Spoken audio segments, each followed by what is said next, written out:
Hello everyone, thanks for joining in. This is your host Utkarsh Shukla. Welcome to the new episode of Professionals Unplugged.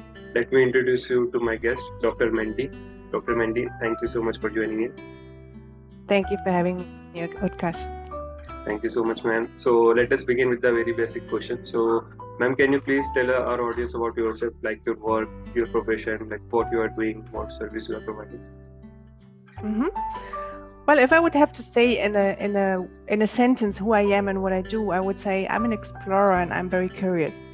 I think I want to share how I came where I am before I even share who I am. It started very, very early when I was a child. I had, instead of cars and puppets, I had my microscope and trying to find everything in what I could find in my surroundings, put it under the microscope and trying to figure out what it is made of, how is it working, really details. And then later I had not only a microscope, I had a telescope to look at the bigger picture of the universe, right? So this mirrored very much in my career when I started out many years ago as a chemist. So again, as a chemist, you try to explore, you try to understand why things are happening the way they're happening.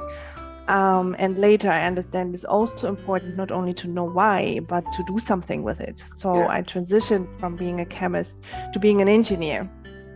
And after my PhD in engineering, when I had my first role in a manufacturing company as a leader, there I figured out that it's way more interesting for me, instead of trying to figure out how things are working, how people are working. So even though I was working in a technical career still, I was working very much with people. So trying to understand the relationships and teams, the dynamics, trying to understand the different cultures, because I was very quickly moving from Germany, where I'm from, to 4 different continents, working with China, Chile, the US, and still Germany, trying to figure out all the different cultures and the different backgrounds, how people are made of, and what kind of inner world they share and what is different, to understand what is actually happening and why are things working the way they work with people. So this is how I became who I am now. I am a leadership coach. So I had many challenges, or I saw many challenges in my career where leaders are struggling to work with people and to be good leaders. So I decided instead of working on the technical part, I'm working on the people part, helping leaders to become better at what they're doing, and then in the end become the leader that people also want to follow. Because I saw many people being unhappy with their leadership, including myself in the past sometimes, and that is something that I wanted to change. So that's who I am in a nutshell. I think that's a very great journey from being a chemist and coming to engineering and now into leadership, like making people, like working with people, right? From exploring and being curious on knowing what things are, how they are made of, then trying to build the things, and now trying to build people. By building people, I mean into their leadership qualities, correct? Right. That's a really amazing journey. So I think we have a lot to learn from you here. Right. Thank you. Yeah, there's many things more to understand every day. So next question I would like to ask you is, what is your dream, like dream in profession, what you want to achieve now? Because I think you have already done a lot what you have just mentioned. So what's next? Thank you. Yes. Well, I don't want to stop, right? First of all, my personal dream, like really on a very private level, is probably really to explore more of the world. I have been living in Germany, of course. This is where I'm from. I have been living quite some years in Chile, South America.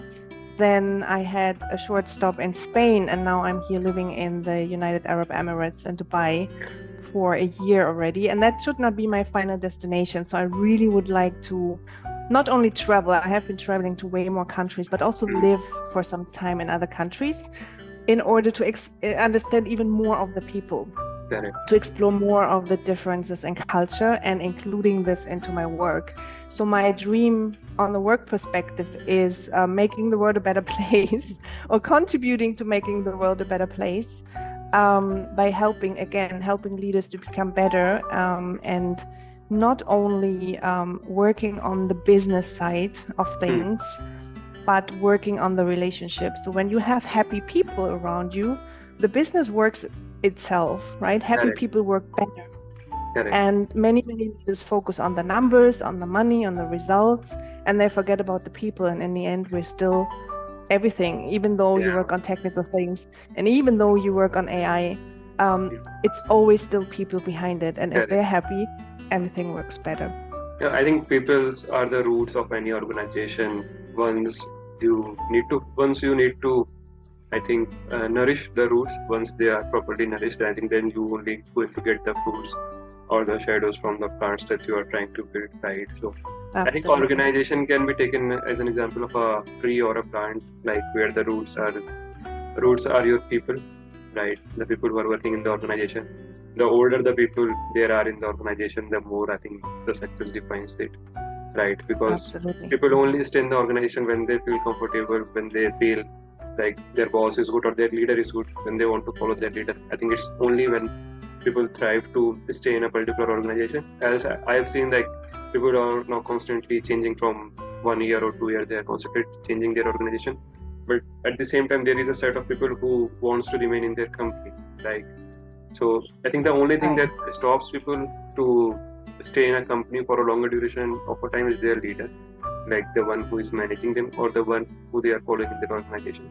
So I think it's a very important, I think it's a very important role that you are playing in order to develop good leaders rather than bosses, right? Absolutely. Yeah, that's great.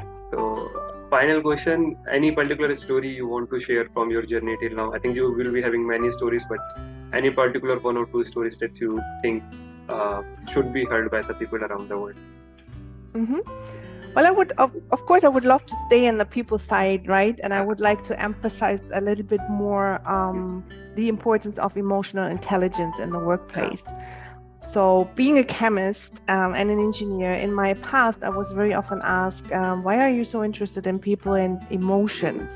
And also hearing many times, emotions are not important or don't have a place in the workplace. Which is, it could not be more wrong. Because if you're an engineer or a chemist or whoever you are a person, and people are made of emotions.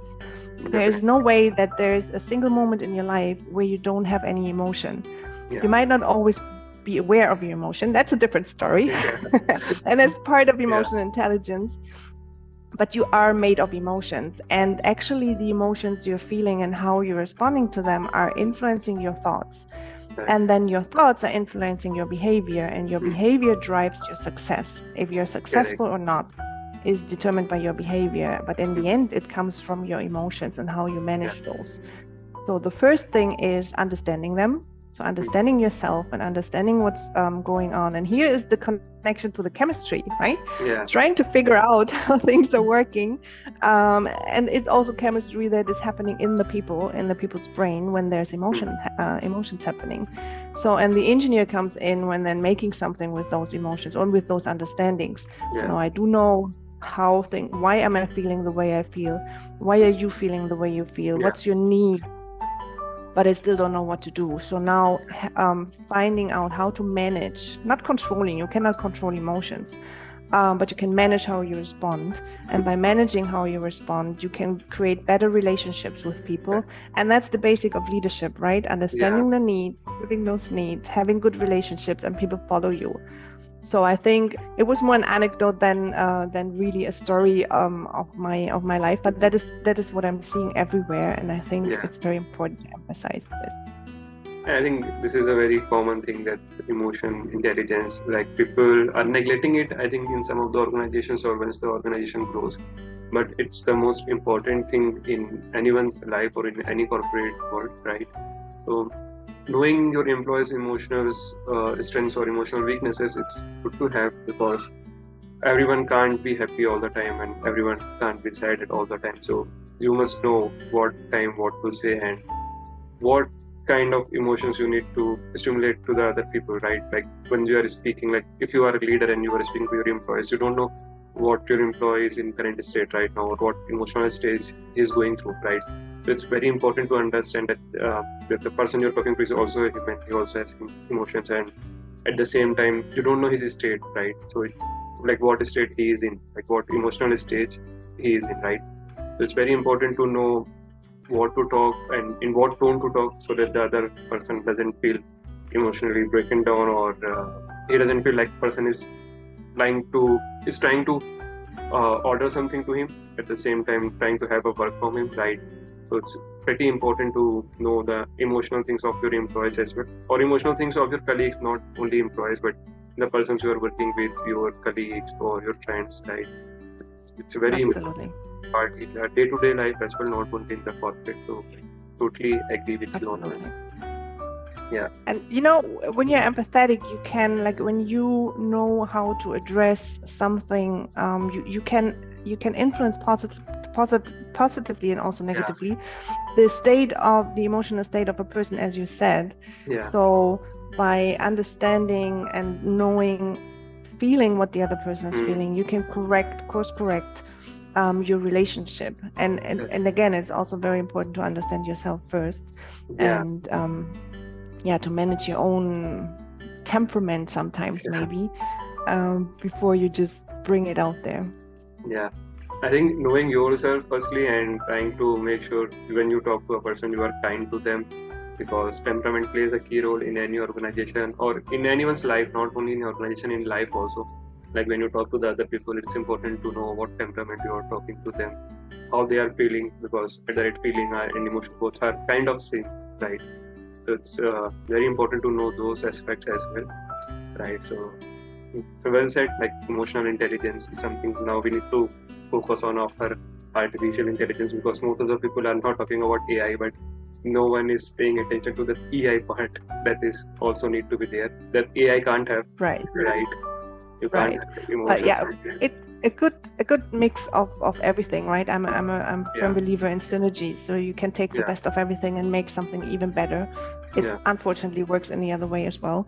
Yeah, correct. But there's a place for everything, but really emotional intelligence is the basic and the key of any human interaction and human relationship that you're having. Correct. That's the best point on which we can wrap up this call, to focus more on your emotional intelligence and try to be kind at the same time to other people. Right. So thank you so much, Dr. Mandy, for joining in. Thanks. Thank you so much, Utkarsh. It was a pleasure.